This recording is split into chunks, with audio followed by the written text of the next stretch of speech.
All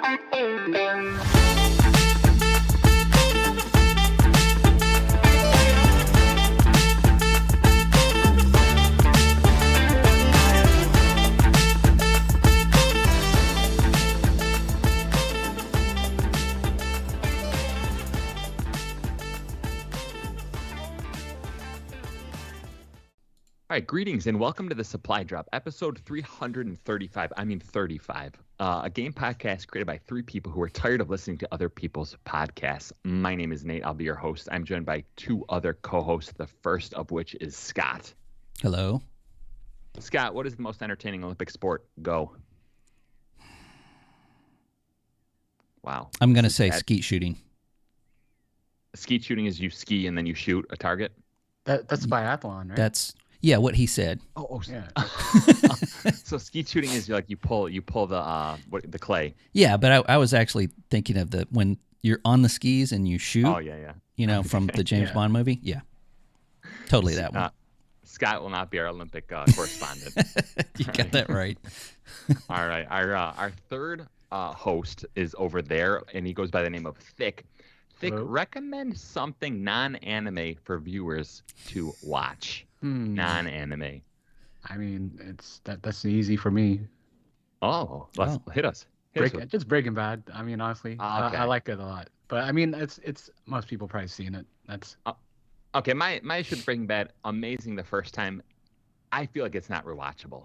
Okay, it's a trod. It's a trod. I think one of my friends says it's very like there's like this kind of stress level to it. Yeah. But, it's Well, I mean, I guess if you watch it again, there's not any stress. I don't know. But I think like there's a lot of like I could tell the second season suffered probably due to I think the writer's strike during that time or whatever. But like the last few seasons were pretty good. Like it picked up pace. There was a lot of good characters in it. I think it has one of the better endings out of most TV shows out there. Like I think it ended pretty well. My one critique of the show is I felt like it was more interesting when he was like straddling the fence, like half a good guy, half a bad guy. Yeah. And I feel like by season 3 is like, okay, he's basically the villain, right? Yeah. First couple, you're like, okay, I can see he's a decent family man, but whatnot. This is not a TV podcast, folks, right? This is not. Yeah. This is not. We're gonna move on. Moving on. All right. So over the next 90 minutes, we'll be covering a bunch of things. Let me tell you what we'll be covering. Okay. The action RPG genre, Diablo 4, Void Bastards, the new trailer for Atlas that just dropped. We'll be talking about Remnant 2, Redfall, Assetto Corsa, Naughty Dog has an update. And last but not least, we'll be rating all 142 Xbox studios at the end of this podcast. Before we get started, I want to remind listeners that they can drop us a comment, a question, or an insult at the Supply Drop Podcast YouTube channel. Scott, tell us how your week went. My week went busy. Until Friday, until the Diablo 4 beta dropped. Oh, juicy. Yes. Scott, it is. I think me and Thick grant you more than 5 minutes to talk about this. Well, it is. I had no expectations. You know, after Immortal and after. Well, I mean, we all know what Blizzard has become over the last few years. So going into this, I didn't really expect a lot. And it is now my most anticipated game of the year so far. Wow. Yeah. Okay. It is. Okay. Yes. You're going to hear, this is what you're going to hear. You're going to hear that it's not a Diablo game. Mm-hmm. You're going to hear that Blizzard ruined Diablo for everyone. Yeah. But what I think it's an actual progression of this genre that they invented. There were other games. What's the big change? The big change is that it's now open world. So it's not it's not hub based. So if you played any of the previous ones, you start in a level and then you just kind of skirt around the edges, right, to kind of find out where everything is, and then you find out it's just not very big. This you just keep going and going and going, and you find abandoned buildings and monasteries and dungeons, and so far everything is leveled to your level. So if you fall down a hole, you're not going to be, level 5 and then run into some level 20 stuff. Yeah. And it is balanced. I'm playing on the adventure mode, which there are harder levels because I wanted to try to get as much done in it as I could in these, Did you reach level 25? No, 18 on one character, Yeah. 10 on another, and 7 on another. So I wanted to try all 3 characters, and I ended up playing the rogue more than anything. The ranged weapons, and I don't know, just kind of appealed to me. Okay. Yeah. So the rogue hasn't been in the Diablo franchise since the first one, right? Since the second one. Since the second one. Okay. Yeah. But yeah, it's fantastic. It feels like when Diablo 2 came out, it's how much of a difference between Diablo 1 and Diablo 2, where the combat felt better, it sounded better, it was more responsive, and the feedback was better. The game feel. Yeah, it's got the game feel. 3 didn't have that. I mean, for me, it just felt like a cartoony click and shoot. And I played a lot of it, but it just didn't. It wasn't Diablo 2, and I don't think it was a progression. I think it was just a sideline. It was a little too far removed. This feels like a more updated version of Diablo, and it's exactly what I wanted. The way that the health potions are different. You've got 4 instead of 3. You just have a cooldown. So now you've got 4 to manage, and enemies drop potions. Okay. So you want to keep that combat going so that when you run out of potions, the only way you're going to get them is if you get into combat or if you just find them randomly. So with that loop, even the adventure, if you're not paying attention to what you're doing, you can get into trouble. You can run out of potions, and you can get into a situation where you're just mobbed. So I really liked that. And I can't emphasize how well the sound is in this game. I know sound is a big thing for me, but this one just nails it. And not as a Diablo game. The music is really good. The music is good. I'll get to that in a second. Okay. The sound it's perfect. I think it's actually perfect. When you crunch in snow and then walk in mud and then shoot an arrow or throw an axe, everything sounds exactly the way you would think, but it also has a feedback and a response that is it's crunchy, and it's I want to use the word like tactile. Yeah, because everything's hit. If you could close your eyes and you can still know exactly what you're doing. It's just got meat on it. The sound is just awesome, and that plays into the gameplay. I mean, it's if the sound is off and it's not, you're throwing something and it's like throwing silly putty on a brick wall and it's not what you expect, then it kind of throws you off. So the visuals are very detailed. I played this on my RTX 3060 Ti, and then also played it on my Xbox Series S. Definitely a downgrade on the S, but it still looked good, and it was still very playable at 60 frames per second. Smooth. Yeah, I mean, once you get into it, I didn't really notice. But playing on PC, I played it everything on high, and it was about 50 frames per second, and it was fine. But I noticed it's so detailed that it was almost distracting. Like every little bitty thing, every leaf, every cobblestone, every broken piece of, I was just a little bit visually loud. So I went back to medium, and my frame rate went up a little bit, obviously, and it kind of toned it down a little bit so that I could concentrate on what I was doing. And it still looks great. I mean, it just looks fantastic. Scott, how's the pace of play? Is it faster, slower? It is. It has a better pace because previously in these games, you leave a town and you're not going to go to another. You're going to have a loading screen, or you're going to go into some hole in the ground until anything changes. This is like, oh, I can leave here and go out this way, and then I can keep going southwest, and then I'm running into another town. So, which is new for Diablo. They've had some bigger areas before, and you do run into other things, but it just felt like it wasn't. It was intentional, but more organic. The way that everything's laid out in the open world. And I didn't really know how they were going to do that for like a top-down action RPG, but I think they did a fantastic job. And what percentage of the time you're playing this game is it co-op are you doing? And then what's solo? My wife and I played probably about 70% of it co-op. Oh, okay. And it was easy, drop in, drop out. Yeah. Okay. All right. Yeah. Wow. Blizzard. Yeah. This is called a babyface heel turn. What do they talk about in wrestling? I don't know what they talk about. I don't know, but it's definitely a 180. Yeah. 180. Yeah. I mean, and it is, I can't emphasize enough how good it feels and good it sounds and how good it looks.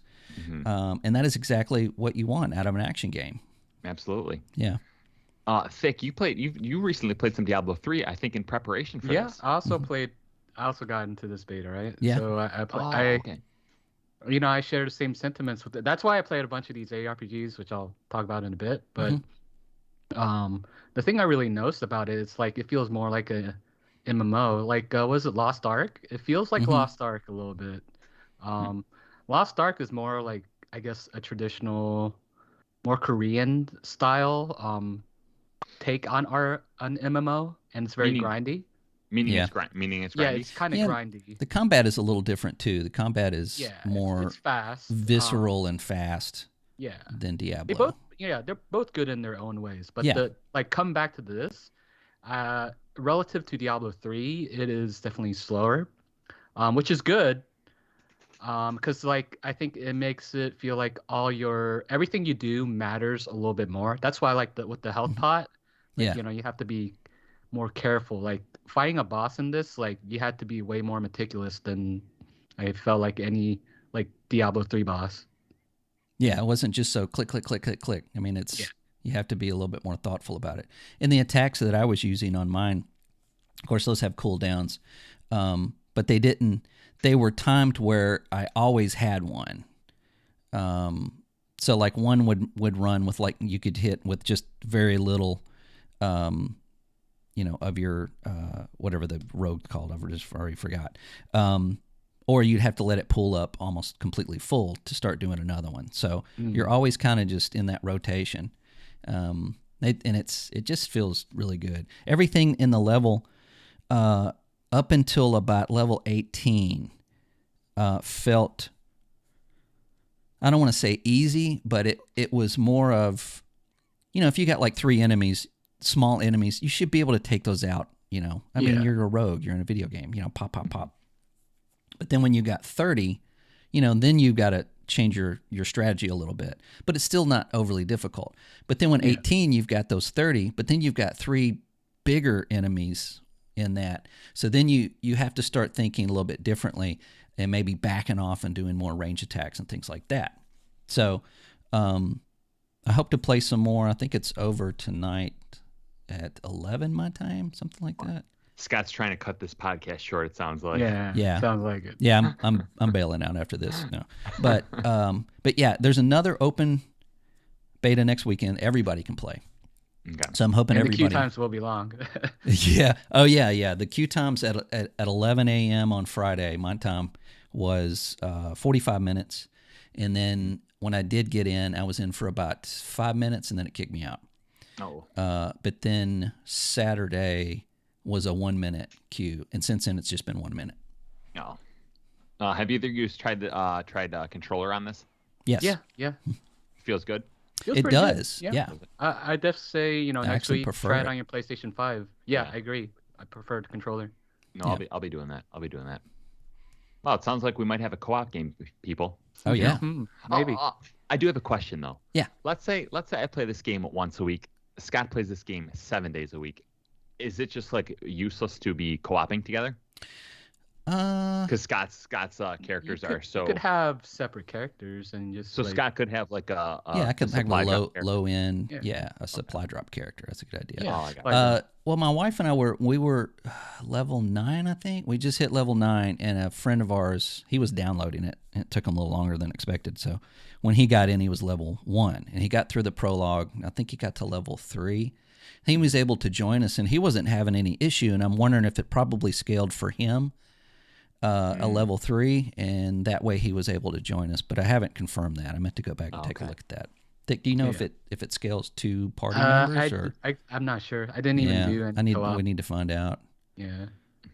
But- So quick thing, Scott, did you play around with the skill trees for each of your characters? Because like you could, I think the like changing specs was like cheap, at least in the beta. Yeah. Yeah. Yeah, you could pay to respec everything. So that way, if you get, it's a very large skill tree. Yeah. And so if you get to a point, you can just basically respec stuff. And you get one set, and then once you get all of those, you go to another set, and then you can start adding those. But you can also upgrade the ones that you already have. So like my main attack, in normal Diablo fashion, I usually, the first 3 I usually put in that, so that you're not left with that one attack that's weaker than everything else. Yeah. And then I filled in, got new abilities after that. And every ability that I got, I think total I got 8. All of them were valuable and worked as expected. And I had a hard time choosing which ones I wanted to use because you can only use 6. And there was a lot of variety. A lot of variety, yeah. Yeah. Not just the sorcerer mostly. And one was, more fire based, and the typical ice based one. Mm-hmm. But then like the lightning one is pretty cool because it's almost as if you're a melee mage. Like a whip. Yeah. Yeah. I did like that. Yeah, I like upgraded that I think 3 times because it was Yeah. devastating. How are you doing all 6 different spells on controller? Your 4 shoulder buttons. Yeah, 2 triggers, buttons. 2 4 And face shoulder buttons. Yeah, and then the Okay. LB would be your health, and then RB is another And Okay. dodging is big in this for one. B. Yeah, Yeah. and it's got a cooldown, so you have to be kind of strategic Judicious. about that. Yep. Yeah. And usually, I think by the 3rd tier of the tree, you get a defensive spell, which will help with your survivability. Okay. I'm excited. You guys have you definitely have me excited for a week from now. Okay. It's good. Yeah. All right, Well, Vic. What about you? Let's head over to you. See I how did a yours lot went. of I did a lot of ARPG gaming just because I'm just trying to prepare myself for Diablo 4. I was spying on you, Wolson. You were Wolcen, playing Wolson. yeah. Yeah. Yeah. Creepy Nate. You guys know about Wolcen? It was like released like 2-3 years ago. Didn't it looked really good. Mhm. I think one of the unique things was and I didn't get too deep in it. I might be wrong on this one, but it's like the abilities are kind of tied to your weapons, I believe. What I noticed is there's like a willpower and rage meter, and I mean how much I like meters, but but like We only have 20 more minutes for this, all we right? only have 20 more minutes. Yeah.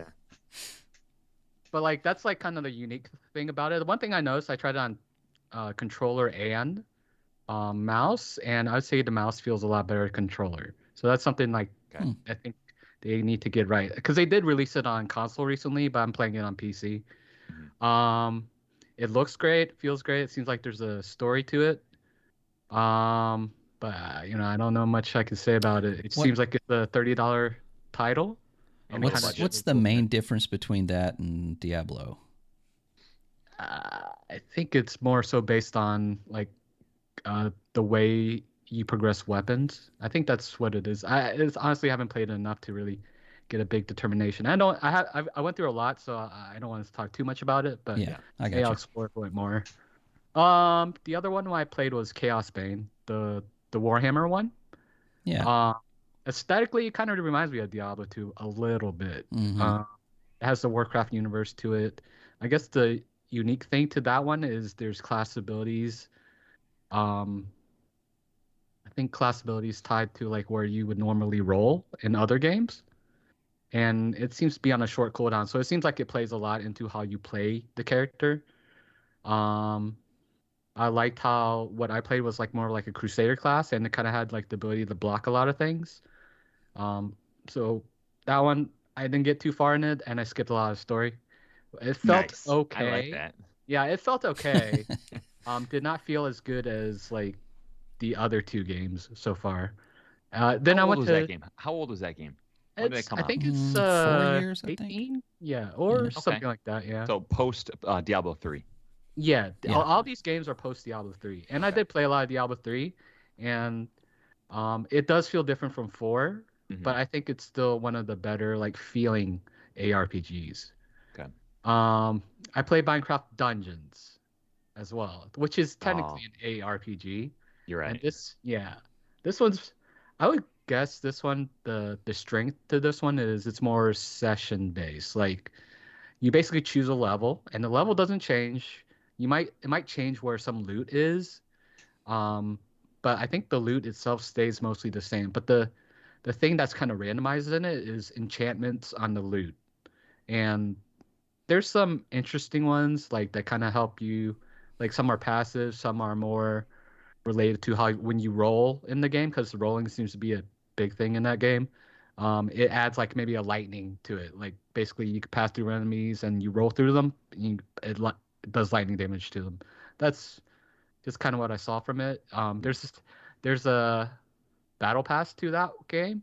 I Yes. But I do like that it's not a time-based one. Like you don't have to do it this specific time. You could pick up basically seasons 1 through 3, which they don't have too many, and then you can just run through it whatever you want to. So it gives you a little options for progression. Okay. But I think this one kind of had like mild uh, impressions from the beginning, but I think that it's popular enough to where they added a lot of DLC and the adventure pass or whatever they have. It feels okay. I think this one probably might be slightly better than Chaos Bane, surprisingly. Okay. Okay. Yeah. Are there any other action RPGs you played this week? Not this week. I mean, I played Okay. Lost Ark, but I'm probably talked about that before. So Okay. All right. Um. Well, it's certainly a competitive genre. There's a lot of them out there. yeah, you gotta thank Diablo for kind of pushing that, I guess. Right. Yeah. You know, it's funny when Destiny came out, I was like, okay, adios Diablo. You have to go like third person or first person now, but it's like, nope, nope. I Yep, guess still people have like it. this style. Yeah. All right. So that was your week, Thick. That was very ARPG week. Yeah. Okay. I just played one game this week, which is called Void, and I'll bleep this out, but it's Void Bastards. I don't know if either of you guys played this, but Yeah. I played a yeah. little bit before. Okay. So this was released May 2019. It got a 75 Metascore and a 7.2 user score on Metacritic. The Steam description reads, inspired by Bioshock and System Shock 2, Void Bastards is a revolutionary new strategy shooter that will test your wits as well as exercise your aim.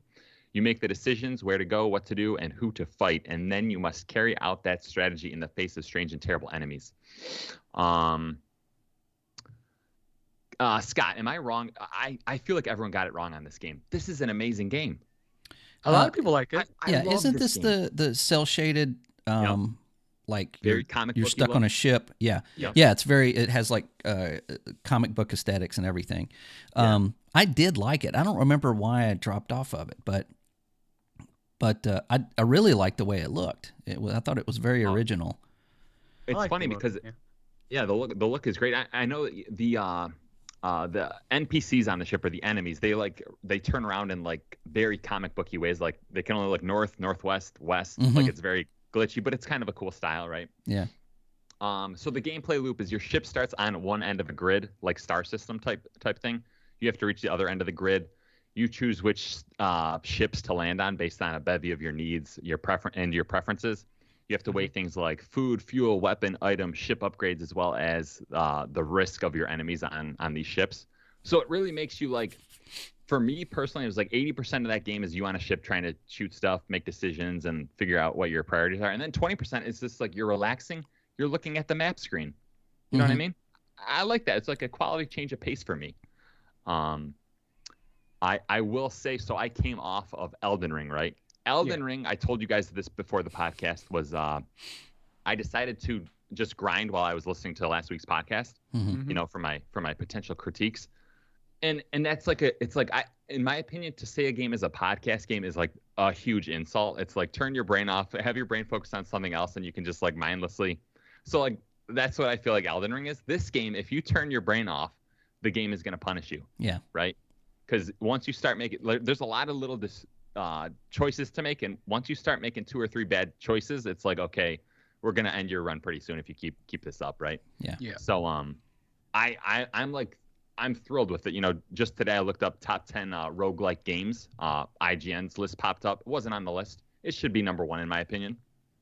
Well, this is IGN. This is IGN, right? Yeah, they don't actually play the games. It's so interesting to me to see like Hades. Hades is like the darling of the roguelike genre, right? And I look at these 2 games, I'm like, oh my gosh, this game is like the advanced version of what Hades is, right? It has more deep gameplay, I feel. It's more like gameplay oriented. Hades had a cool kind of story, had a cool aesthetic, but it was kind of like I feel like you could kind of turn your brain off a little bit in Hades and just kind of like try to just advance and get those upgrades. Whereas this is like you have to choose where your upgrades are. You have to choose, you know, where you want to. It's not relying on just quick reflexes and you know moving left and right and You know, I like Supergiant. Is it Supergiant Games, right? That makes Hades and right. I didn't like Bastion too much, but I liked their second game, Transistor, a lot. But Hades, I couldn't get into. It feels like they have a unique like narrative vision for their games, right? Yeah, they have unique graphics, unique narrative. Yeah. But we're not here to talk about them. We're here about talking about Void Bastards. Void Bastards. The industry totally ignored when it came out. I don't know how successful it was, but I did do some research, and there's a couple of Reddit posts where people are asking where the sequel is, and a couple of the developers are like kind of doing a wink, wink, nudge, nudge, like, hey, we're working on something, and we think you're gonna like it if you like Void Bastards. Yeah. And I know they posted recently like if you can work in this comic booky art style, like come join our team. So it sounds like they're working on a sequel. Another sequel. Yeah. Yeah. So I know it was on Game Pass, I think, when it came out. That's where I tried it. Yeah. Okay, right. But it wasn't on for long. It wasn't I think it was seemed like it was like 6 months later it was off. That could be true for it. Which I don't know. I don't know how I guess that was just their deal. But, I mean, to be honest, I only tried it briefly. I couldn't get super into it, but I appreciated what they were trying to do. Yeah. When I'm playing this game, I'm like, you know, I'm a little bit crazy with like my like little gaming czar idea. I'm like all single player games need to follow this framework of like, I love the fact that you get on ships and your oxygen depletes. So you have to think like, okay, where do I want to go? Do I have time to do these 4 objectives? And then there's even a room that has like an oxygen re-upping room. Yeah.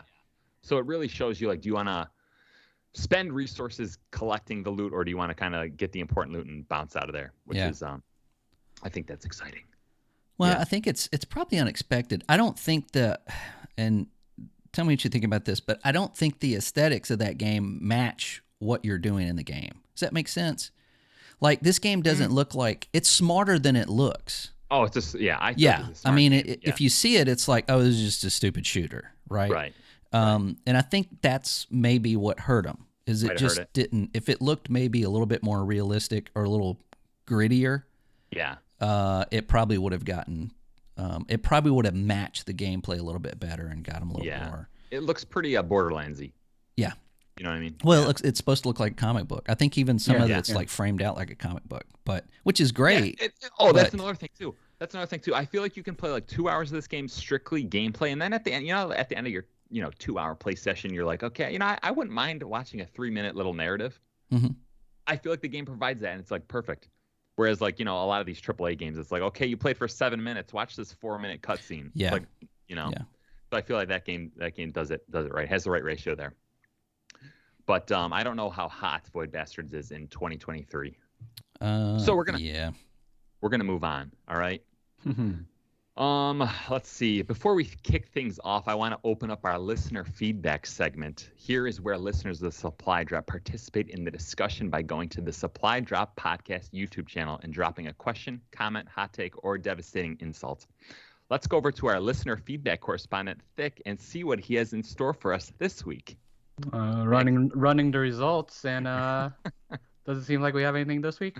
Okay, nothing this week, but that could potentially change. Yeah. This week's listener feedback segment was brought to you by the Home Depot, where doers get things done. All right? All right. Let's go to the drop, the segment of our podcast where we talk about last week's most intriguing news stories. Scott, what intrigued you this week? Well, we got another Redfall trailer. I think we talked about trailers last week, but this one's the story trailer. So this is the setup for the game. What's going on with this town, what we're doing there, that kind of thing. For me, it was a little disappointing. It apparently has to do with corporate experiments, where these rich corporate people, did experiments and became these vampire gods, and now have minions and things like that. I was really hoping for something a little more paranormal, or like a Hellmouth or ancient.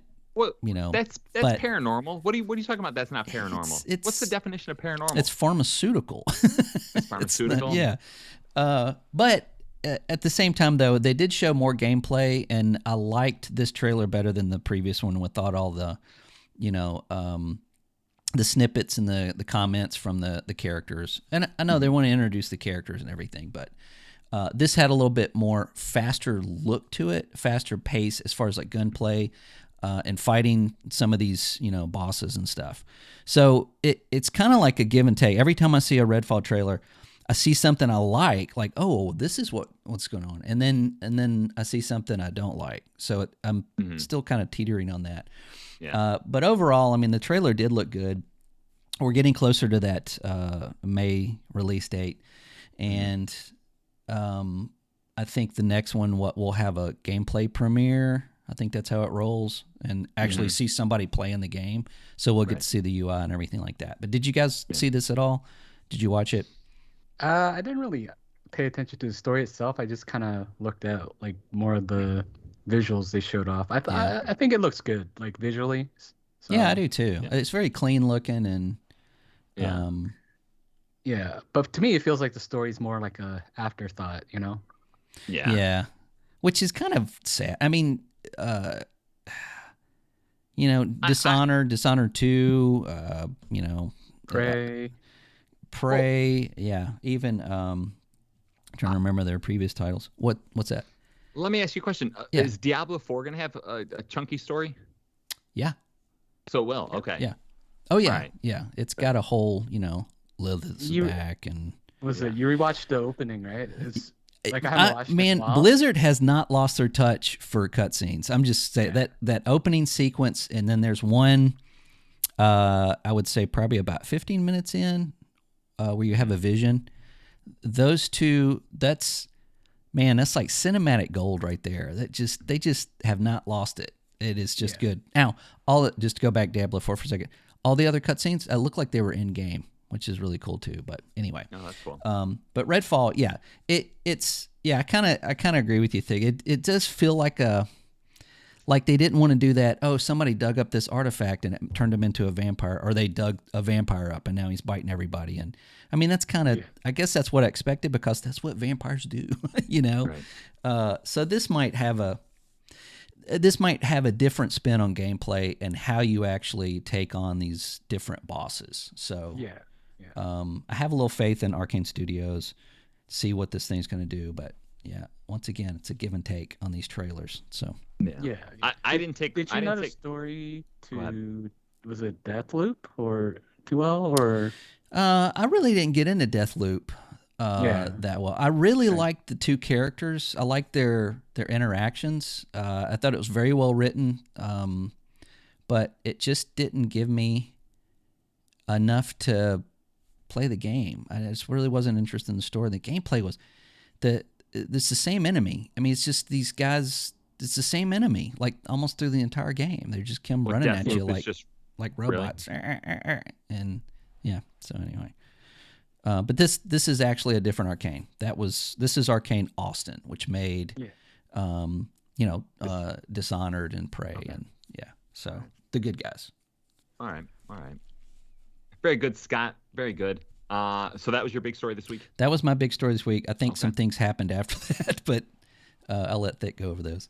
Who knows? Let's see what Thick has. Thick, what intrigued you this week? Oh, the most intriguing thing was Atlas Fallen finally had kind of like a media drop. Mm-hmm. So like initially they had a reveal trailer, which was nothing but like right. Yeah, it was nothing but like cutscene. It's like cinematics, yeah. But then like I was disappointed. It was like at the beginning of the week, but then finally like the media outlet got like hands on, like 5 hours hands on the game. Yeah, do you guys really had initial impressions of this game before? You guys know it's Forspoken DLC, right? You think so? Yeah.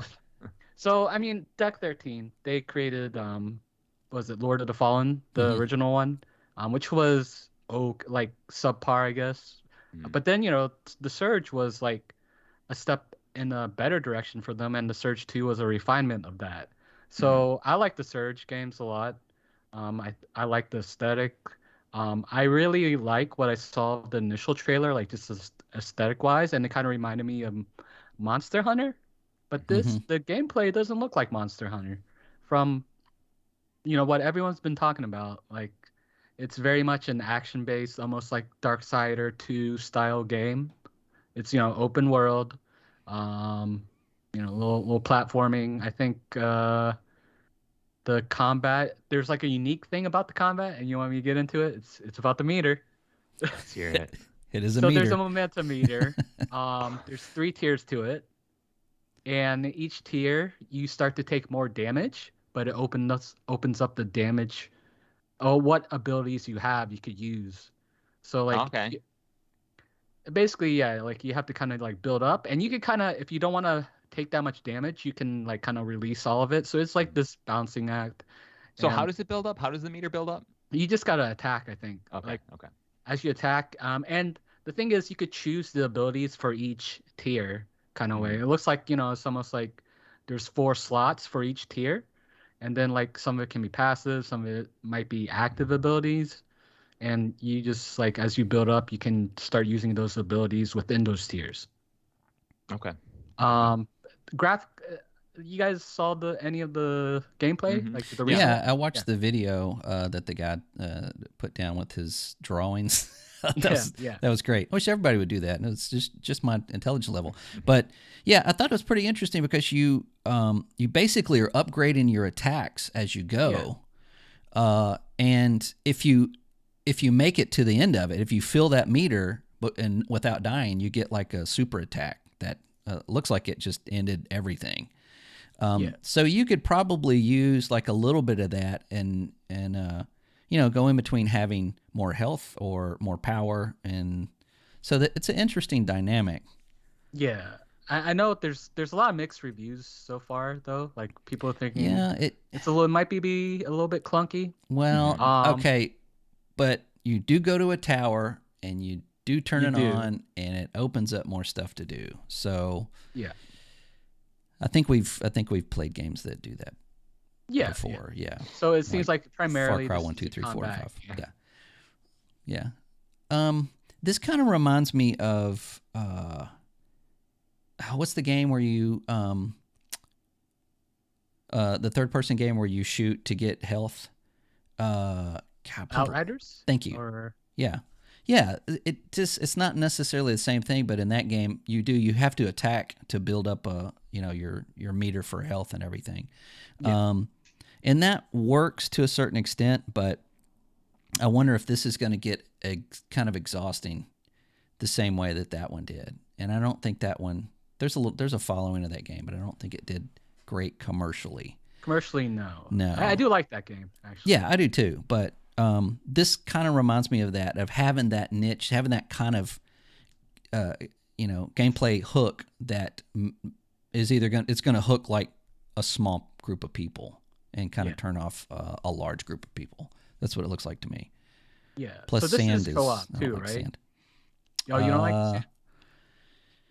Does it? I don't know. Is it? Yeah, it's co-op. Is it? They Okay. mentioned it, but they haven't showed it off yet. Yeah. I personally like the sand aesthetic. I know that's a lot, but like the way it kind of looks aesthetically with the monsters and everything looks really good. I think they Yeah. did a good job. Yeah, the game it does look good. I just feel like I've seen it before. I feel like it's just I've played that game before, you know. Yeah. There's nothing that I'm seeing there that is new, and other than that one, aspect of the combat, it just doesn't look interesting to me. I don't want to go there and walk around, basically. Yeah. You know. Scott will not do it. He will not do that. What about you, Nate? Your opinion on this? Mild? Nothing about Less this than game. mild. Nothing. Yeah, Zero. Less than mild. You know, I hope it finds an audience. I hope people enjoy it. I hope it's Yeah. a good game, but it's not for me. Yeah. Okay. No. Pass. Yeah, I guess the sand aesthetic is. I'm gonna go with Scott. It's a little boring to me. There's just not a lot of like variety with things in the environment. Brown mountains, brown. Yeah. Land. I get that. Right. Maybe some water, palm trees. Yeah. Maybe it'll be they'll be DLC. Okay. There'll be snow-capped mountains and stuff. So I was going to talk about Remnant, but I think I'm going to wait for a little bit more for it to cook a little bit more. But you get a dog. You can play with the dog. We did see the trailer with the dog. It's kind of cute, right? Yeah. I don't know how. Is that the Gunslinger trailer? So there's a Gunslinger trailer, and then there's the. I missed that one. The Gunslinger one was Scout, like earlier. I think is the one with the dog. Oh. Dog, yeah. It looks good. It looks much more detailed and smoother than the first one, which is I guess that's what you want out of a sequel. I think this is next gen only, right? So it definitely looks better. Yeah. The only reason I'm interested in this game is because I feel like this was on Thick's like most anticipated list. It is, and I'm like, Thick, you better be right on this one. Yeah, it looks like it could go either way, but the first one was, if they just fix some things with the first one, like a little bit, more open world, which I'm sure that's probably what they're going for, and a little bit more activity to do, as opposed to just, hey, drop here, fight your way to this, kill this guy, and make your way back. But as far as the combat and everything that I saw in the trailer, it does look like they've made improvements on those. So hopefully this is something that will keep people coming back, because I felt like it just got really repetitive, not in a good way. There's a DLC for the original where it was basically kind of like a roguelike, and you basically start off without anything. So it's kind of fun. I like that. Like DLC collect stuff on the way. Yeah, you collect stuff along the way and you just like progress. It's almost like a standalone mode. Yeah, that's also not on IGN's top 10 roguelikes. Yeah. Darn you, IGN. Right. Yeah. Drats. All right. So you want me to jump into my two news stories this week? Yes. Of course. First one is important because I know both of you are interested in this one. Assetto Corsa, that racing sim, sold apparently 28 million copies, and apparently Assetto Corsa 2 is coming spring 2024. Scott, you're excited, right? Yeah, I'm excited. No, I played one of these. I think I played the first one, and as far as racing games go, that's not my really. What do you call it? Not genre, but just type of racing. It's just. I feel like I read a comment on Reddit where they're like, oh, I bought this for console, and like the first 3 months I couldn't like race because it's so difficult on controller. Yeah. I'm like, that doesn't sound like a good time to me. No, I mean, right. Is it forcing you to buy a wheel? Is that maybe, maybe if you want to get the full, experience out of this, go buy a $400 wheel.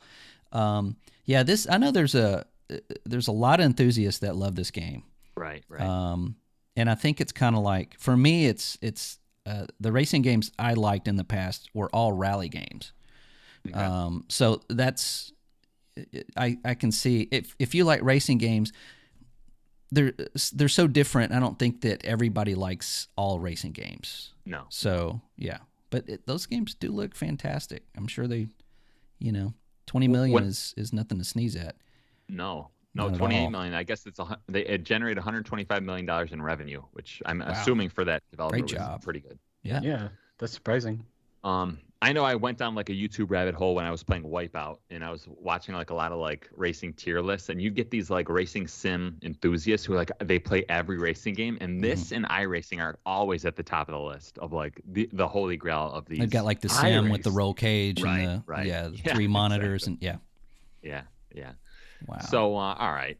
I'm assuming anyone listening to a podcast probably doesn't care about sim racers. So we'll jump into my second news story. All right. What is it though? All right, it's Naughty Dog. Naughty Dog had an update with Neil Druckmann. yeah. Apparently, yeah, he went on the Kind of Funny podcast and he dropped, maybe a little bit of breadcrumbs for him. Tidbits, yeah. Yeah, tidbits. So I'll just run through this list real quick. Let's see. First of all, it doesn't sound like it's going to be called Factions because he corrected Greg Miller and he's like, it's not Factions. It's called The Last of Us Multiplayer. So that's something. That's something. It's DLC. Right. They've downgraded it. Yeah. Well, it's on PS4, right? It might be on PS4. Okay. Well, that's a different news story, isn't it? Because they've hiring that for was PS4. last week. Last week they were hiring for a PS4, PS5. I was asleep. Yeah. So apparently they're already working on their next project. It's something the whole studio chose because it's something that will keep everyone excited for years to come. Thick, when I read for years to come, what do you think my brain went to?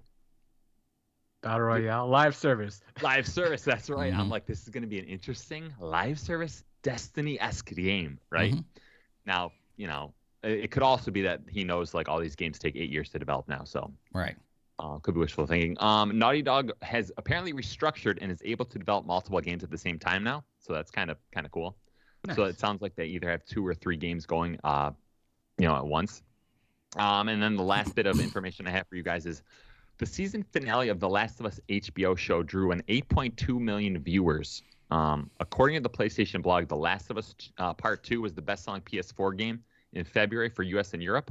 The Last of Us Part 1 was the 6th best-selling game in the US. So this thing sounds like a huge success, this HBO show. Yeah, this is exactly what you want when you make a TV show on a video game. You got people that are like, this is a video game? Right. What? So let me go get a PlayStation right now and go buy that and play it. Yeah. That's exactly what you want, and man, good for them. And that's a huge success. I hope what it teaches the industry is you got to have people who care about the franchise, like within the game development, working on the show. Yes, because it sounds like Halo is just like, yeah, I've heard about that franchise. Oh Let my me just God. do my own spin on Halo, right? Yeah, the people they put in charge of that show knew nothing about Halo. And yes, there is someone from 343 who did go from 343 to the TV show and handle that. And they didn't know anything about Halo, and they were okay with all of that. That is exact opposite of how you want people to go. This is based on a video game.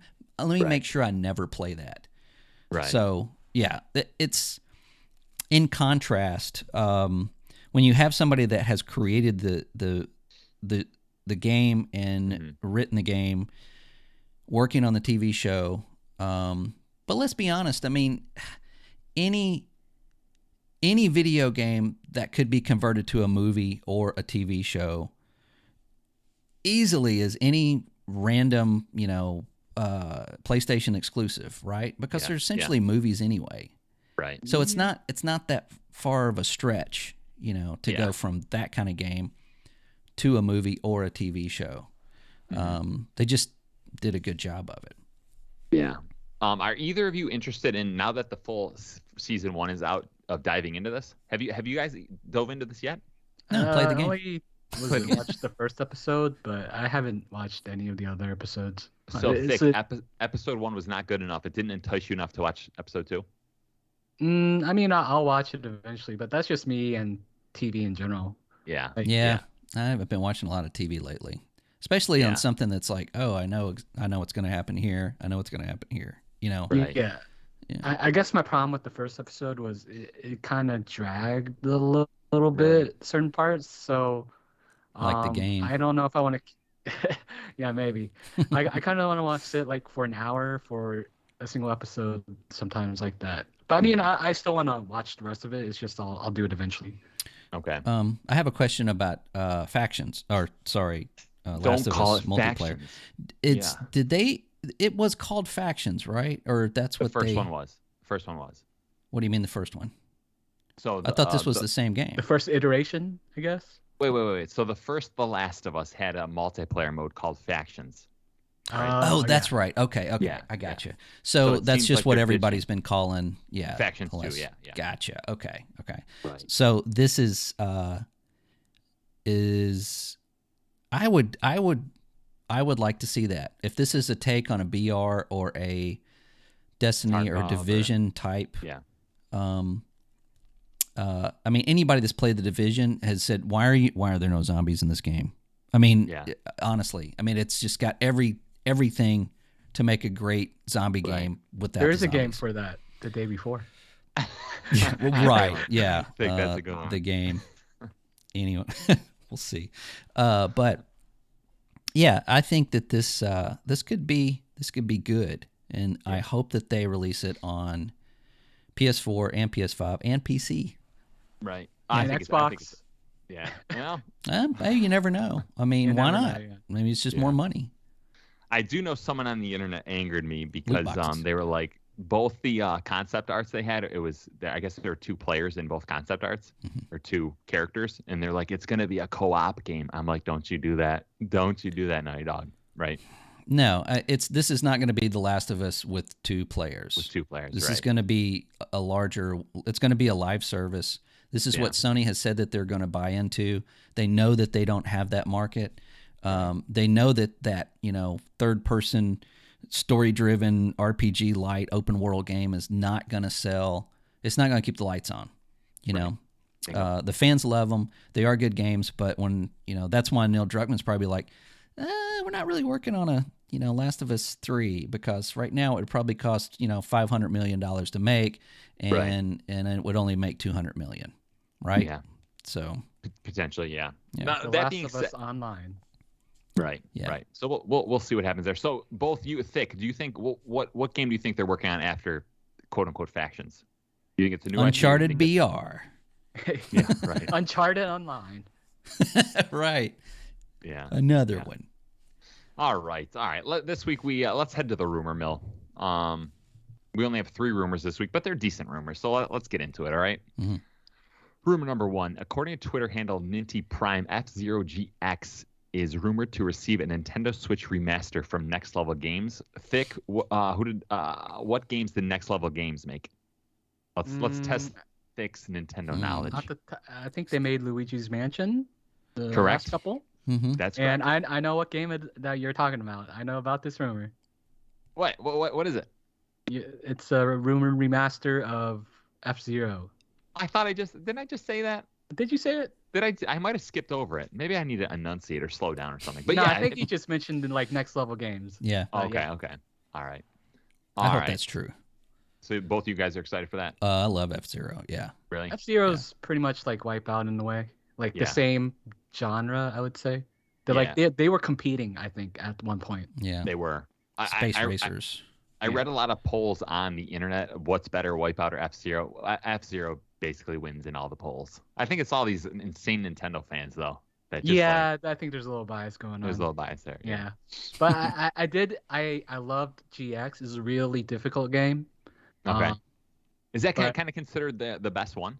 It's like kind of like the pinnacle of the series. They Okay. released an arcade version. Mhm. And I remember like you could take your memory card from the GameCube and plug it in and play. Oh, I think. Oh, that's Wow. Yeah. cool. Wow.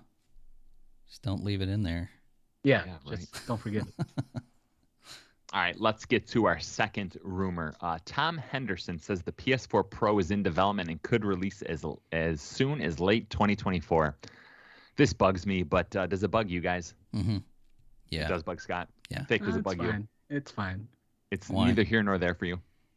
I'll just see what happens, Can you guys That's it. tell me what happened to consoles just getting like frequent price drops? I feel Yeah, like now I would- it's I would- not about the price drop. Yeah, there should be a price drop before you introduce a new SKU. Yeah. Especially if I'm it's a year away, or not a year away, but a year and a half away. I'm assuming that is going to happen. But I Okay, feel like yeah, if there's a Pro, I think it might happen. yeah. Oh shoot, what if it doesn't and it's like $800? Yeah, that's what I'm thinking. I'm Yeah, oh thinking boy. they're not dropping price on anything. It's going to be a $7.99, PlayStation, We're touted going full circle. the most powerful console in the world, Right. and they'll Cell sell a bunch processor. of them, right? I And you know what I also feel? I also feel a lot of it is like Sony and Microsoft are looking at each other like we won't do a price drop if you don't do a price drop, and oh then, yeah, and both of them are like we're happy with not doing a price drop, right? yeah. Yeah. We're not going to see a price drop this year, I don't think. Next We'll see year, bundles, not price drops. yeah, it'll be bundles. Starfield bundle. Do you gentlemen remember when we were kids? I feel like the consoles were like $99 at a certain point. Like after like 4 years, they were like because they were just every year it was like dropping $100, $100. Yeah, the GameCube was like 100, right? Well, that thing started. That thing started at like 199, I think. Yeah, it was 199, 199. 150, and then Yeah. Yeah, same thing for the original Xbox. It got down to 149, I believe. Right. Yeah. Right. But yeah, that's usually what we see because manufacturing will drop. As ideally. right. Yeah, it gets cheaper to make these things, and they make more money on them. So to sell more or stimulate the market, they'll drop the price on them. Yeah, I guess the market doesn't really need stimulation, though. No, I mean now that I see PlayStation 5s everywhere now.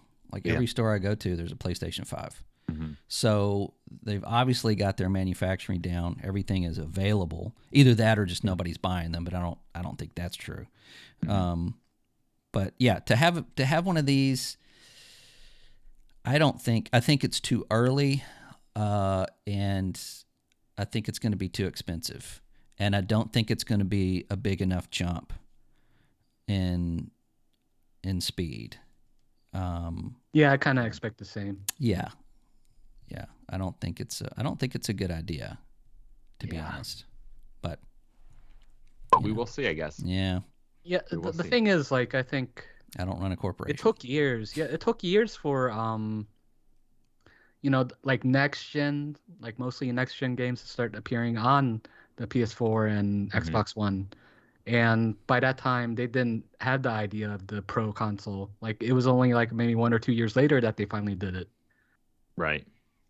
Yeah. Go ahead. I could see this happening because if the whole industry is headed towards multi-platform releases, like everything's got to be on PC, it's got to be on PS4, PS5, then it's like, well, let's just target the luxury buyer, right?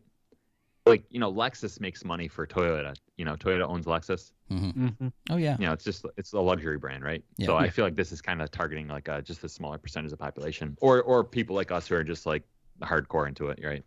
Yeah, it'll probably be like pre-orders on their website only, just like the VR. It'll probably be sold on their website for a while, right? Because it will be Sony has a great way of making you feel like you've gotten something special that maybe nobody else has, even though everybody does have one. That exclusivity isn't just the games. It's buying into their marketing, and they do a great job of that. Your family when you buy PlayStation. Yeah, and Xbox fails at that. Probably purposely lately, but they just don't. They've lost their marketing. They've lost their. They used to be the bad boys. They used to make commercials that purposefully got banned, so that you can watch them on YouTube and go, oh, "This is the greatest commercial I've ever seen." But yeah, Sony's got it down. If they had one for $7.99 and said, "Hey, this is the premium PS5 premium or whatever," then I think they would probably be successful with it. But I don't think it's going to be something to where it's going to be that cell phone. It's going to be that Xbox One X, jump.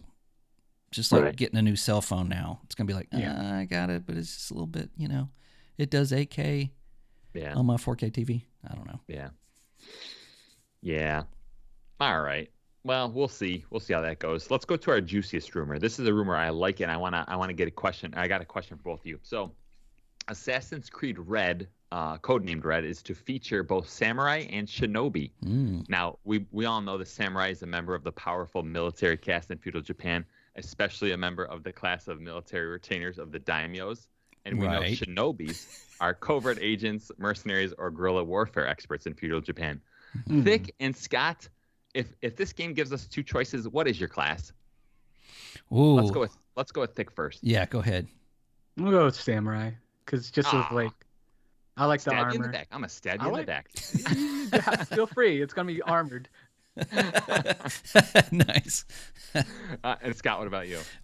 Given the choice, I'm gonna say Shinobi. I just think that sounds more fun.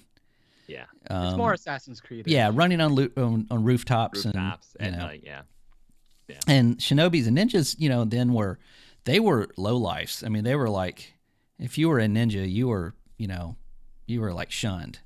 Right. It's like, did you hear my cousin's a ninja? I mean, it wasn't, you had no any kind of stature back then. So yeah, playing an Assassin's Creed like that, yeah, I think it sounds more fun. Do either of you either of you have favorite what do you call these movies? They're not. What's the genre of movie like samurai movies? Samurai movies. Yeah, that's what the genre is, right? Yeah. Do either of you have a favorite there? I like these movies. I haven't really seen much samurai Seven movies. Samurai? No. Not even. Samurai? Seven Samurai's good. I did like The Last Samurai, but I don't think it's on the Kurosawa level of filmmaking, obviously. No. But What's his face is awesome. Who is the kind of leader in that movie? The Japanese, Tom Cruise's best friend in it. Who is that actor? Who's like left Ken on flight? Watanabe. Yeah, I love that guy. He's great. Yeah. He made that movie. Sorry, Tom. But yeah, I would say Seven Samurai is probably just it doesn't get much better than that. I think. Okay. For me, anyway. Yeah. All right. And Vinland Saga is not a samurai movie. It is not samurai. It's Vikings. Those are not samurais. Like, I could see you were about to bring it up again. No, I wasn't going to bring it up. All right, guys. Now here's where we're going to take a little break. Okay, Mm-hmm. You guys are going to go take a tinkle. Yeah, we're gonna talk about we're gonna rate or rank the Microsoft Game Studios, right? Yes. Cool. Yes.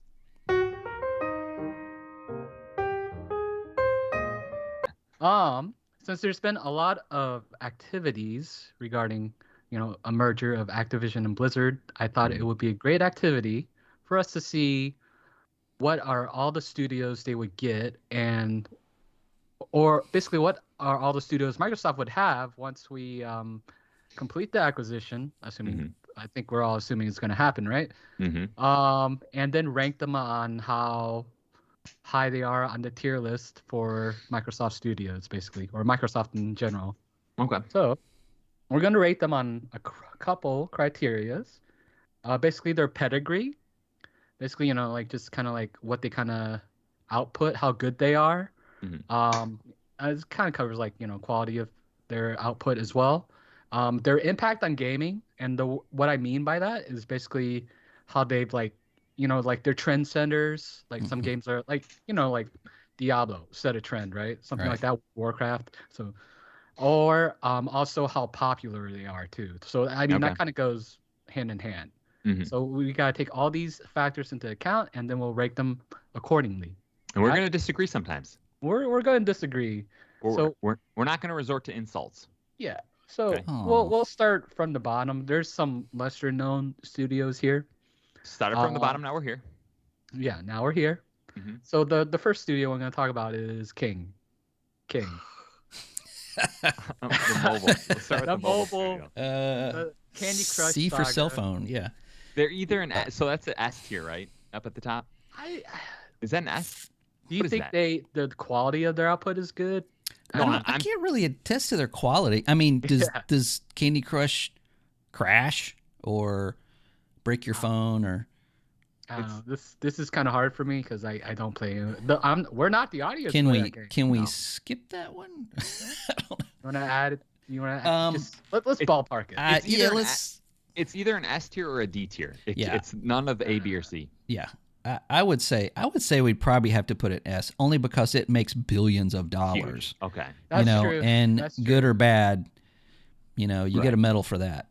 Okay. Yeah. I'm fair. But if that's our ruling, then we have to We think have about to, that yeah. in the future. Well, you did say Stuff comes popularity. Yep, That's a Popularity factor. is part So of it. Yeah, yeah. that's All right. influence, impact on. Yeah. All right, All right. next one. In Exile. In What do you guys know about In Mm, Exile? I yeah. believe they're Wasteland 2 and 3. I don't know if Yeah. they did the Bard's original one, did Tale. they? Yeah, Bard's Tale. Yeah. Um, Nate, any opinions on I'm this? going with a B right away. You going with the B? I would say B. Yeah. And it would be a B plus, but yeah, B. Yeah, I think I agree with this one. This one I think is pretty easy because I can't see it going above a B. I would have sworn Wasteland 3 got a 92 on Metacritic, and then I It, looked it it up. got really high. No, Yeah. it didn't. It didn't. I'm telling you, go look it up right now. It's got like a 79 or an 81. Yeah, From they're There's like Metacritic, right? it's their games Yeah. are beloved, but Yeah. they for don't a small review community. that well. What's the user reviews? Do you know? Probably higher, Yeah. but B Should I is a downrank good 'em? now. B is a good spot to be in, though. I mean, they Yeah, are technically an potential. indie. Well, they're not indie anymore, but they've Yeah. always been kind of indie. Okay. We'll agree to the B for that one since we got a lot of studios to go through, right? Yeah. Yeah. ZeniMax Studios, Elder Scrolls Online. I want to give this an A. I want to give them an A. I think it's a definite A. I mean, as far as MMOs go, those guys have knocked out. They've been consistent. Mostly, Yeah, right? consistency, content. I don't know if, of course, people complain about certain things like, I don't know, being able to get rid of your crosshair. But other than that, I mean, that title's just stellar for an MMO. They're solely Elder Scrolls Online, right? I don't think So far. Okay. Yeah, they have another title that they're working on that hopefully we'll see at E3. Okay. Do you think Wink. their Elder Scrolls Online is still popular? Do you think Yes. it? Okay. Okay. Definitely. They wouldn't be we'll put 'em- featuring it so heavily in these not conferences, but these showings if it wasn't, played by a lot of people. Yeah. They do. Yeah, they do showed it. show it pretty frequently. Yeah. Yeah. And it's still like, comparative to other MMOs. Like people, it's like kind of like Elder Scrolls, but it's this, that kind Right. of thing. Yeah. So I think that's still relevant. That's good. That's good. I think A is good for them. Yeah. Oh, what is this one? I can't. What's the picture? What's- It says Xbox Games Game Studio? Publishing.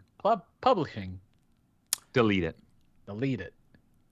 Okay, It we'll don't leave belong. it down. We'll don't just belong leave there. it down there. We'll leave Yeah. it down. Right. World's Edge. This one I've never heard of. Edge. Hang World's on. Hang on. Edge. I'm gonna I bring did a up my quick- white light. World's Edge. Oh, that escaped me.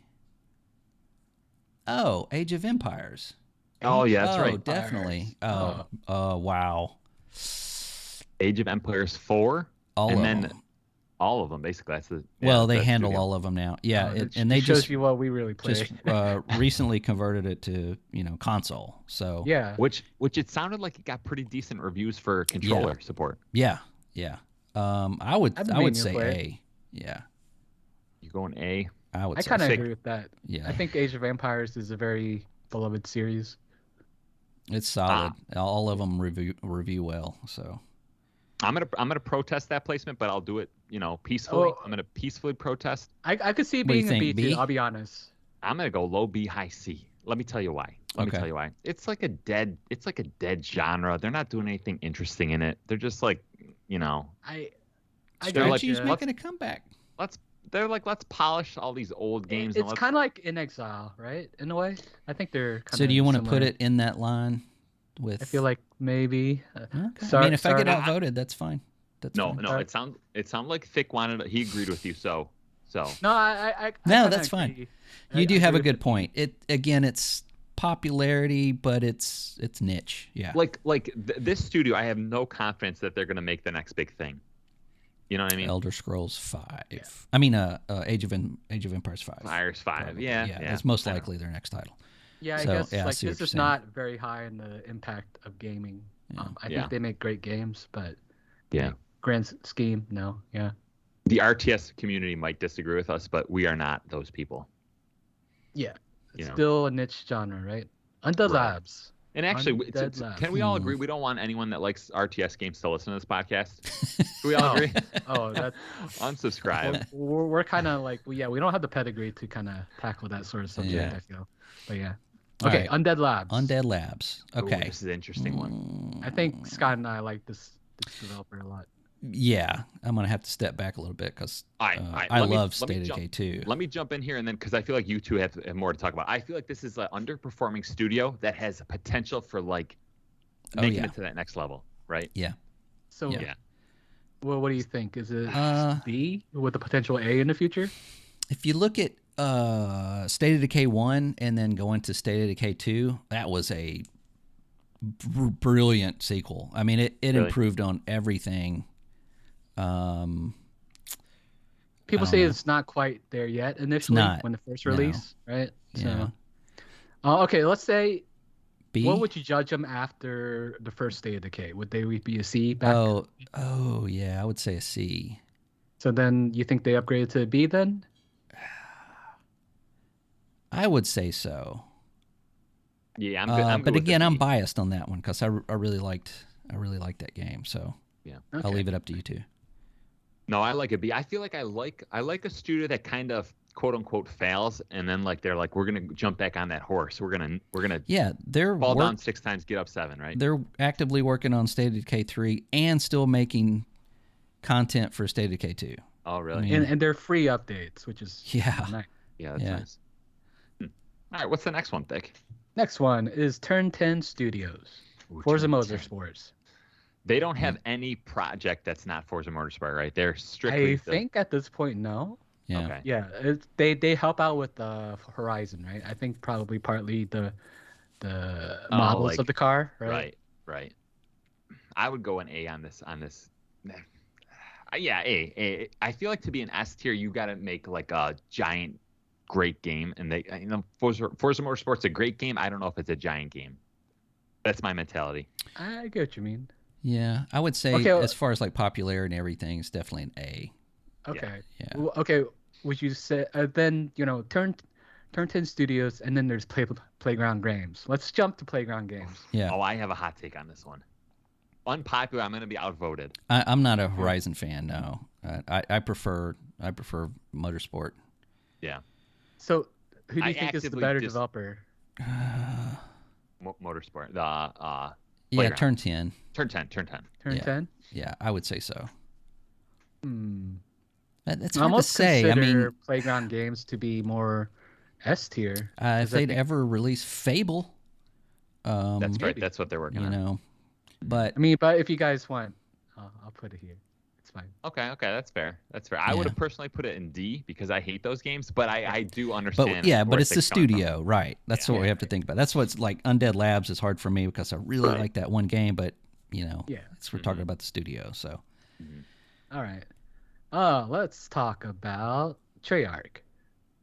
Black Ops. Let's not. C. Yeah, C tier. C, really? Yeah. Scott, what was the last two full releases?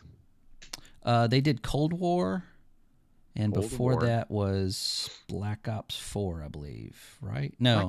Black Ops 4 was a big game, though. It was a big game. They're all big games. It's Call of Duty. I mean, it just but when you're when it's I don't know. I don't like their games. I don't like their Call of Duties. I think they're buggy. Okay. They never ship right. There's always issues at launch, and there's always issues a year later.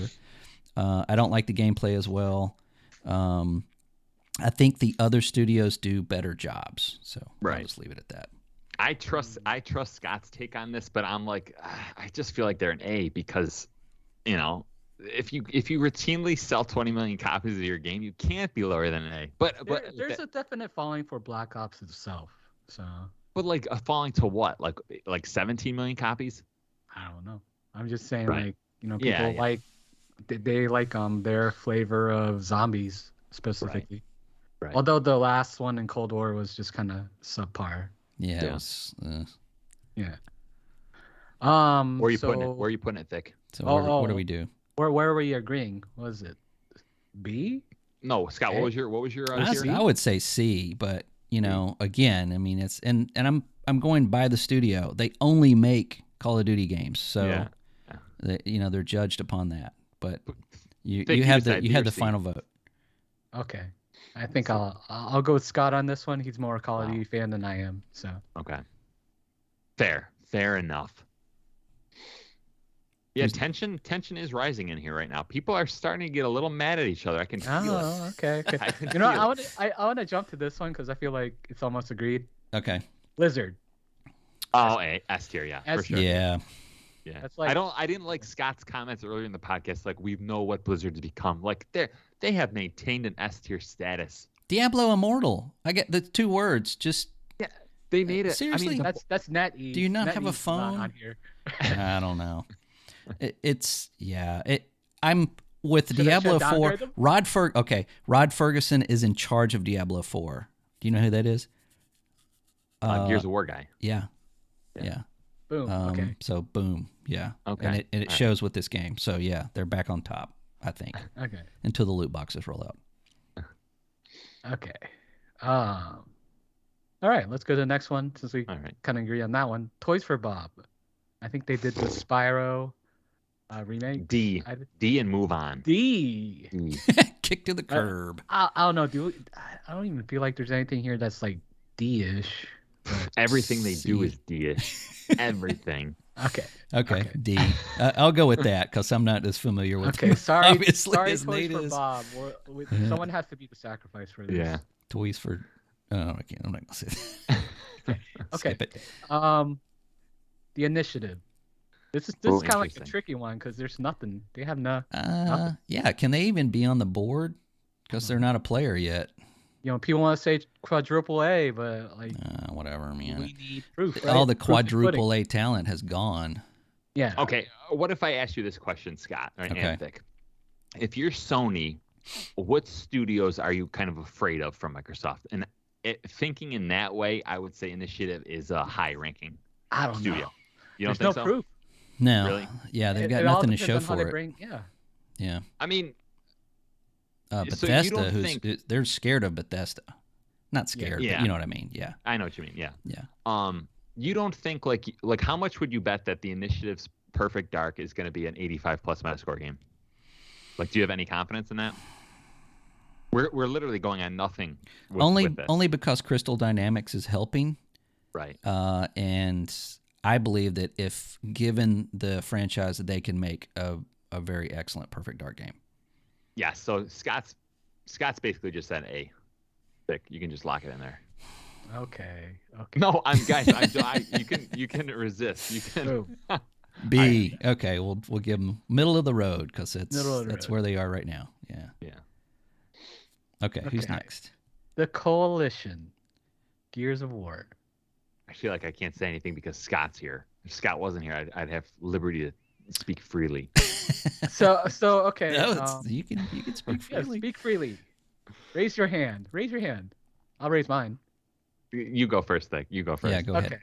So I've never been a big fan of the Gears franchise, but Mhm. what they do with the Unreal Engine is pretty good. But I feel like they're not S tier. They're like A tier, like very high A tier, like triple A tier, right? Okay. But they're kind of limited in partly due to the scope of Gears. Like they did better than 5. Like they made a lot of cool changes.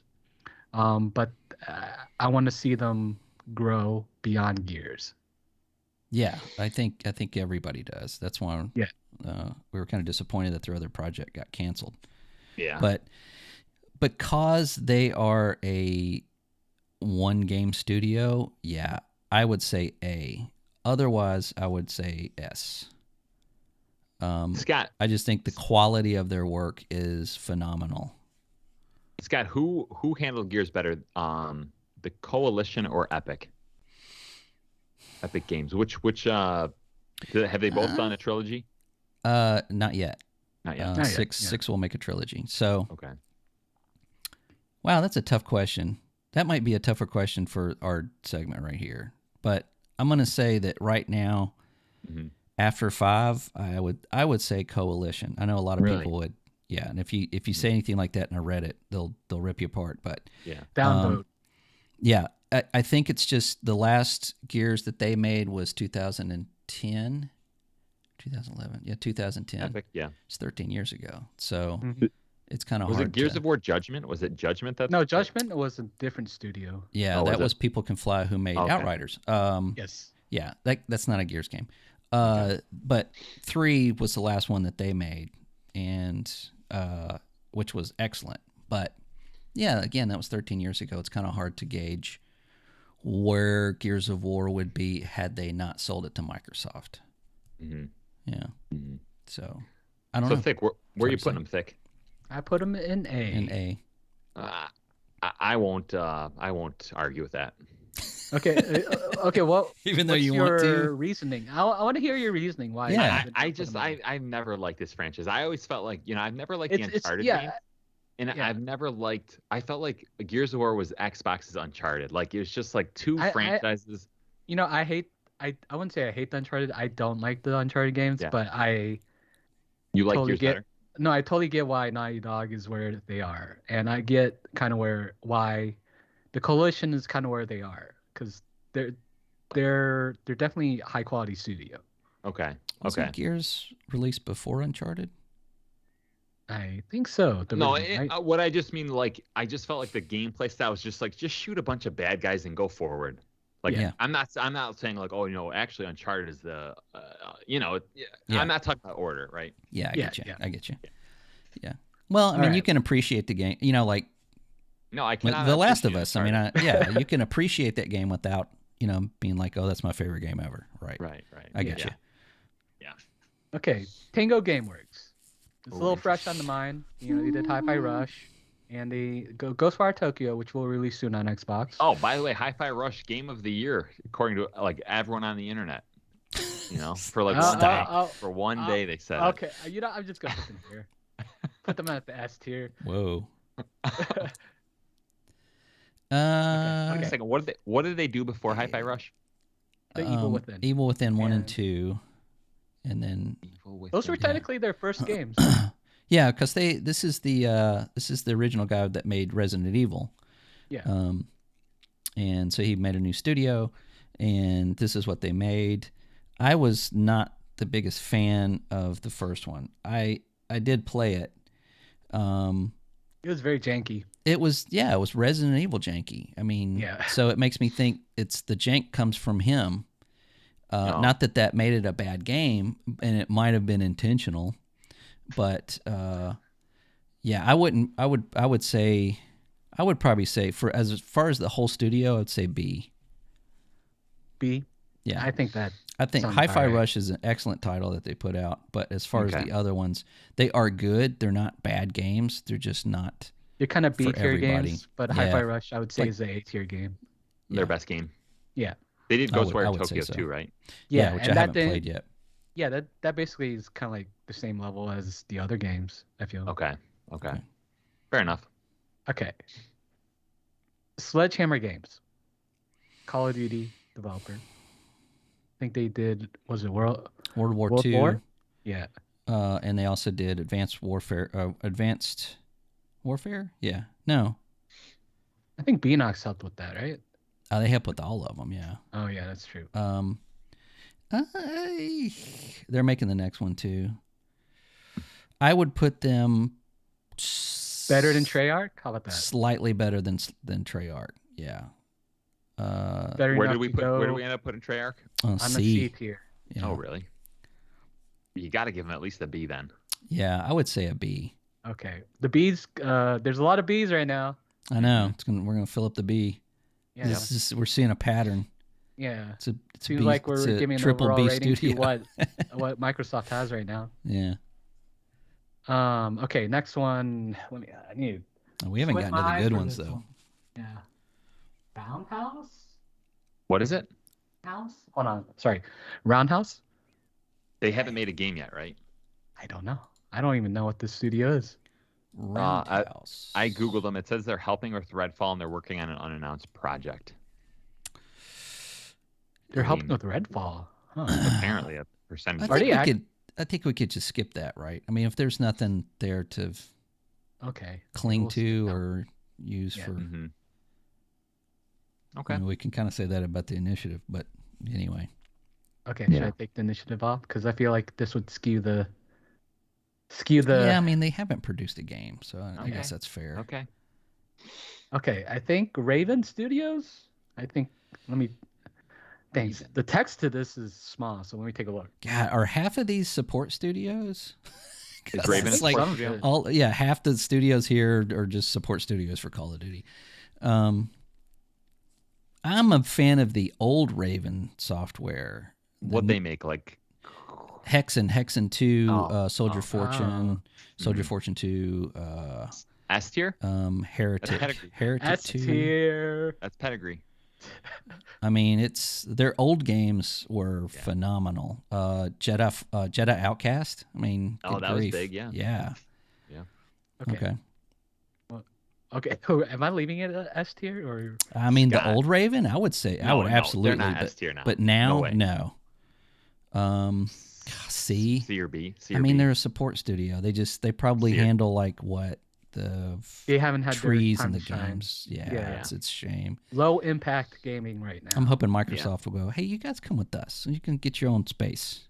Yeah. Make Hexen 3 now. Yeah. Okay. Next one, big one, Rare Games. Ooh, that's a good one. Mostly Sea of Thieves. I'm going to say A. I mean, whether you like Sea of Thieves or not, man, those guys have done a bang-up job of support for that game. And I don't click it in until I have my piece. Right. Just put it down. Don't click in. This is just what I'm saying. Down. This is my argument. They Microsoft bought them and it was like, make some games for the Kinect, and that was just a travesty. But then they said, make whatever you want, and this is what they came up with, knowing that it wasn't completely fleshed out when they came out. But the finished product, I think, is an excellent game. There's nothing else like it. There's nothing on the market like it, and I think anybody would agree with that. And that's what they do. They make games that are just, there's nothing like it. Some of these guys are the guys that made GoldenEye, Ken Lam, and Time Splitters and Time Splitters 2, and which is a different studio, but I'm going to say A, but that's my argument. I guess when you pull in the quote unquote pedigree argument, I go up to A. It's a big pedigree. Okay. Yeah. I guess I really have a hard time complimenting Sea of Thieves. I feel like a lot of things you talk about emergent gameplay is Sea of Thieves is good on that. Yeah. But I also talk a lot about stakes and like tension and like. Yeah. Oh, have you not played Sea of Thieves? No, you want to talk about tension? Holy cow! I guess I didn't put in enough into it, but I just felt like I was never. Okay, this is our group game. It's $20 on Steam right now. So yeah, if you I can't cook a fish in that game without getting like tense. Like, am I going to burn it? Because you think people are going to sneak up on you? Am I going to burn it? And I'm like, no, because if you leave the fish and come back, your boat's on fire because you've left it too long. Yeah, I see what you're saying. This is why I don't cook. Anyway.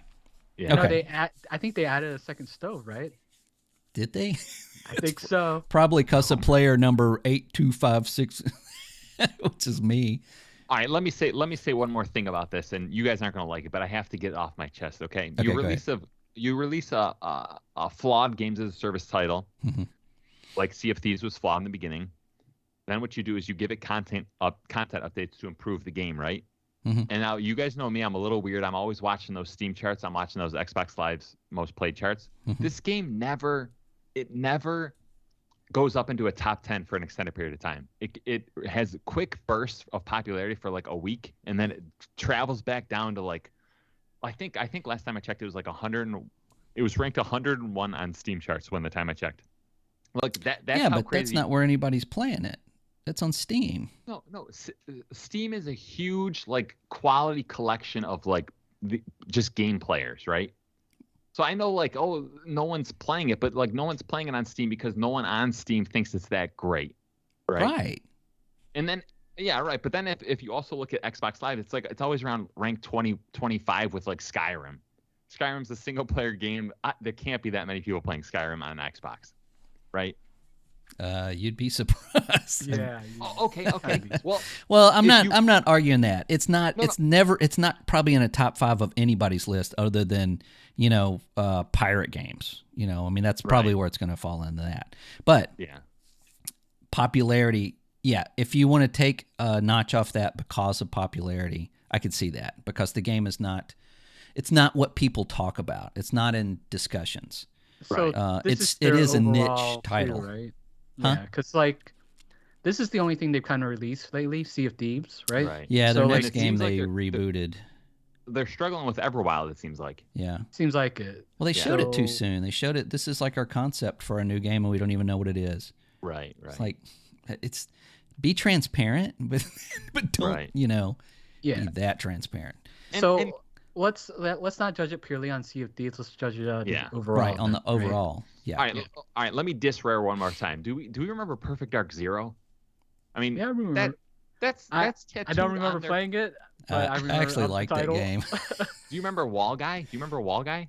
Wall Guy? There was that picture that it was posted in some magazine. And it was like a meme, like Wall Guy meme. It just looked like super janky. Like how is this the new Perfect Dark on the new console? Because it Oh. looked so like poor. It was kind of like the Halo Infinite guy, Craig. Yeah, I got you. Yeah, it was Craig before Craig. I never remember that. I actually liked that game, but Did you? but I didn't play the previous titles, and it's just one of those. Hey, look, I got a 360. Look at all this bump mapping, kind of thing. Oh, that yeah.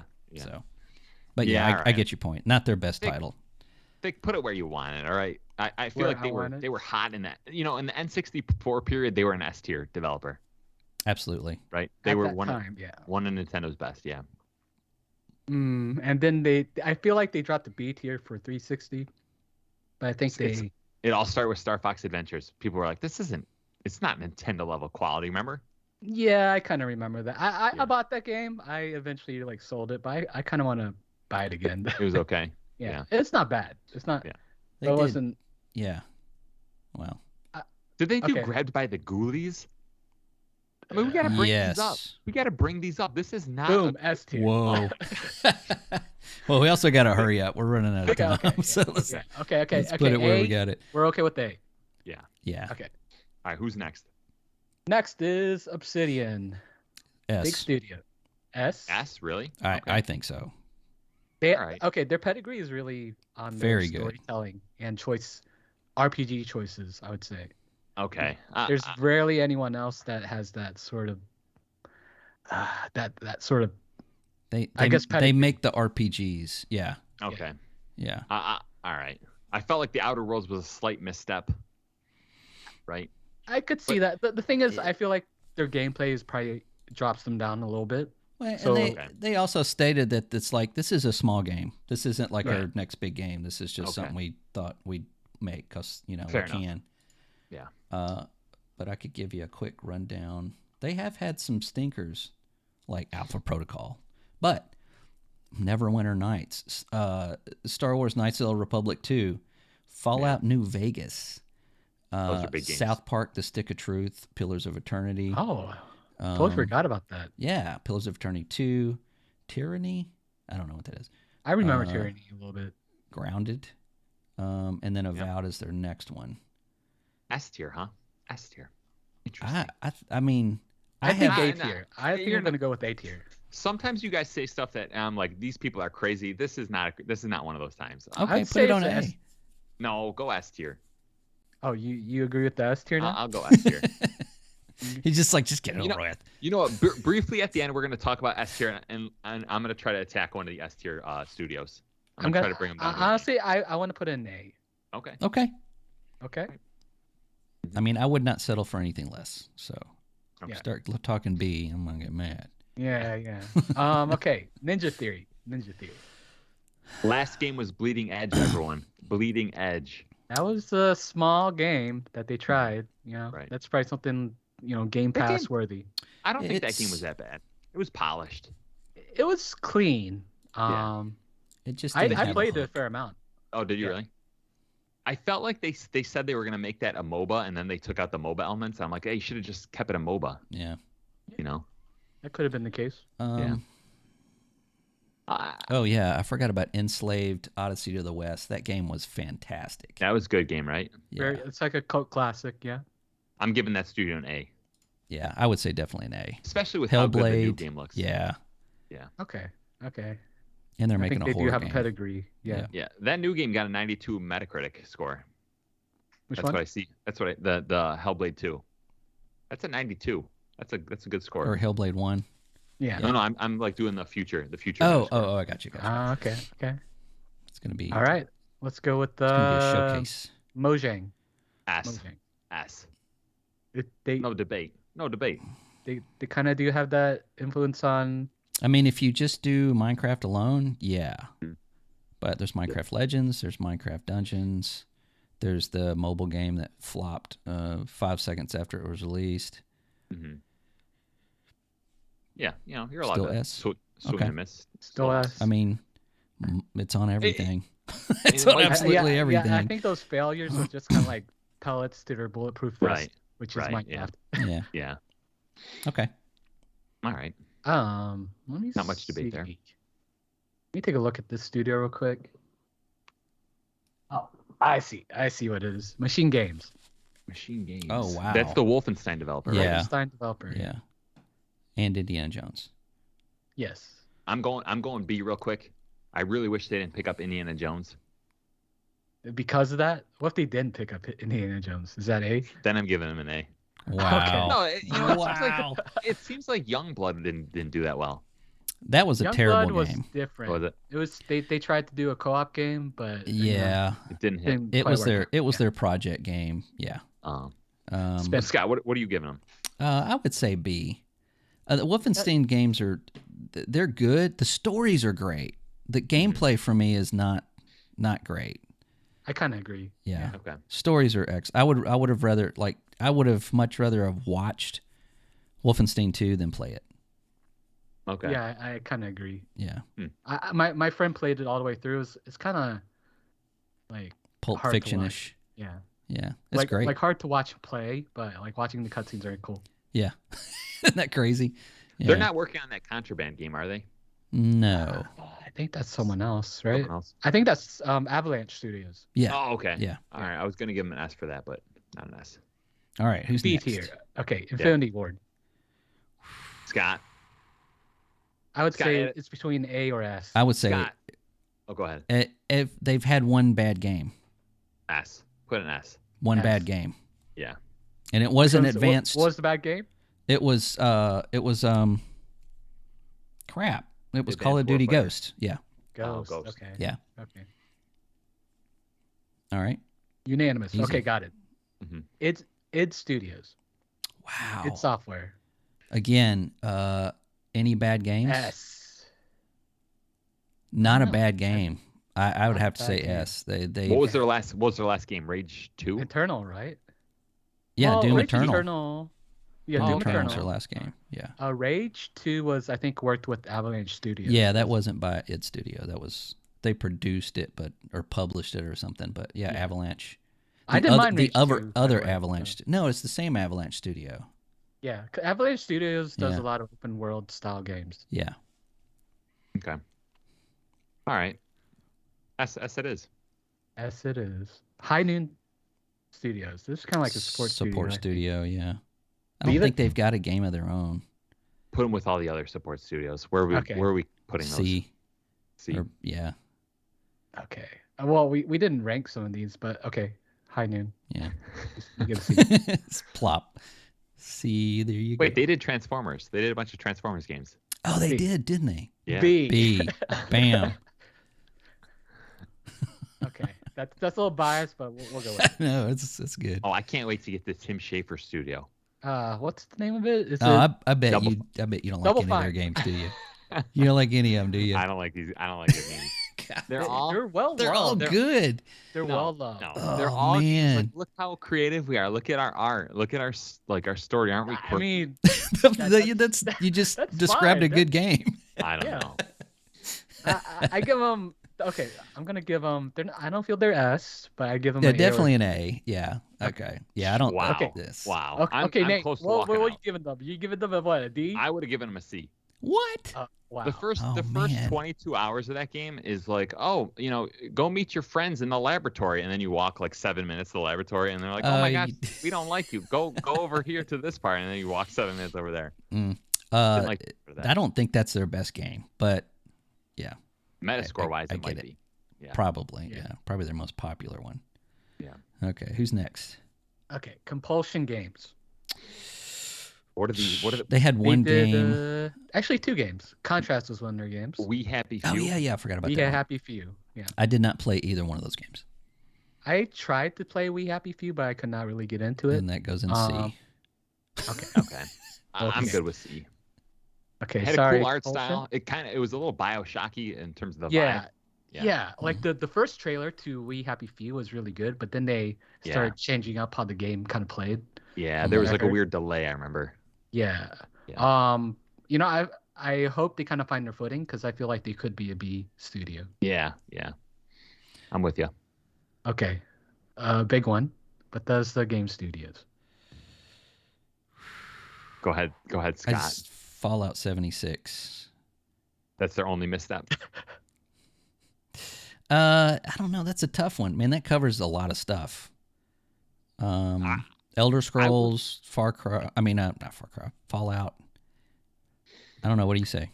I go S just because of Skyrim. I feel like Skyrim. I mean, for me, Okay. that's my favorite game ever. Yeah. So I mean, But again, I'm biased. let's do this. We're ranking them right after Skyrim release. That's probably an S tier. I would say S. Yeah. If we rank them after Fallout 4 released, still S?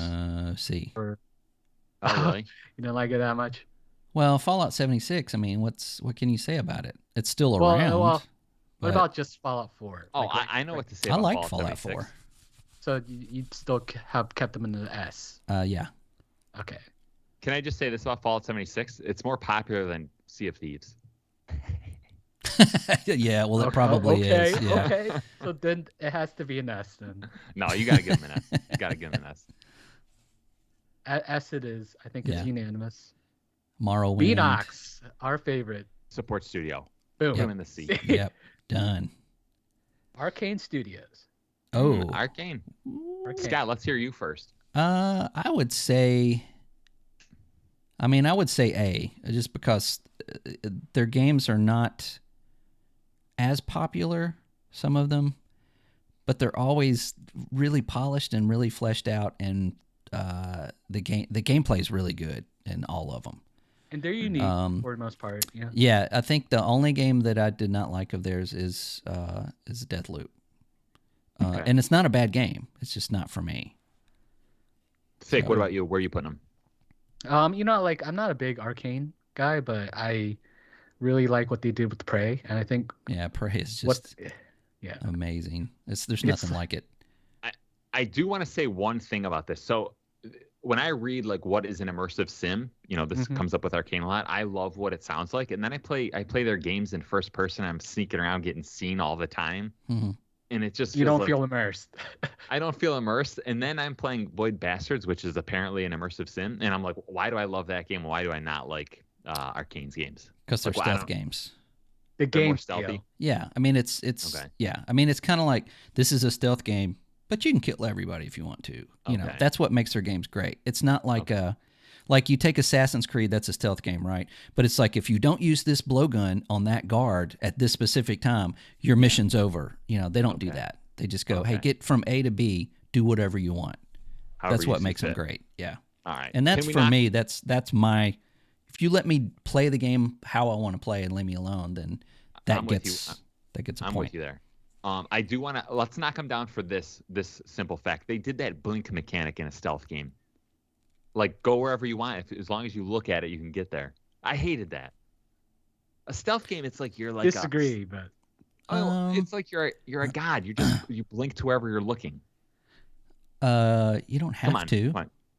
Well, I mean, it's so powerful. You have to have it. You have to use it. I didn't really have a problem with that. I thought that played into your abilities of, being like a like a Magician ghost type. ninja. Yeah, like a magic thief or whatever. Okay. Okay. But yeah, go back and play. God, I cannot remember their first game. It's like Pox It's or Nox. something like that.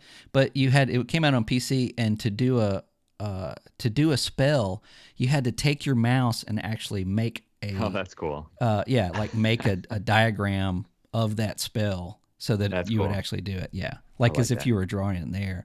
Yeah, yeah, really cool. Anyway, all right, what's It's also next? on Game Pass. But Yep, yeah. it is. Think you remember the title? I think Alpha Dog. Do you guys know anything about this? Alpha Dog. See or don't put them on the list. Alpha Dog. No, nothing. Do they have a game? I don't think so. I feel like they're another support. They're a mobile. They're a Yeah. mobile game developer. Okay. So is that Yes. S tier? Yeah. I don't think they have hit more on the money main than though. Activision. Yeah. Okay.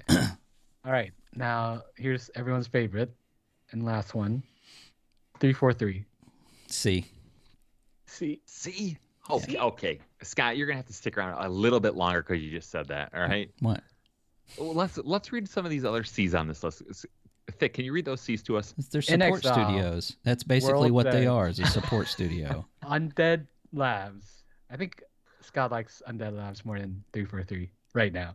Yeah. All right. I think they're a better studio. Yeah. I'm reading the B's actually. Sorry. Yeah, that's The right. C's are Treyarch, Raven, and Compulsion and Beanox. Yeah. All right. But, Let me just. Okay, go ahead. Go ahead. No, go ahead. I guess I'm looking at it like, if I'm Jim Ryan, what studios am I like? We got to watch out for this studio. And I'm like, that's a high. Like that team is like all muscle, and they just don't know how to use it. As soon as they know how to use it, they could. They could be an S. They could be an S if they stop They put their hiring mind the to wrong people and people that Right. don't even like Halo.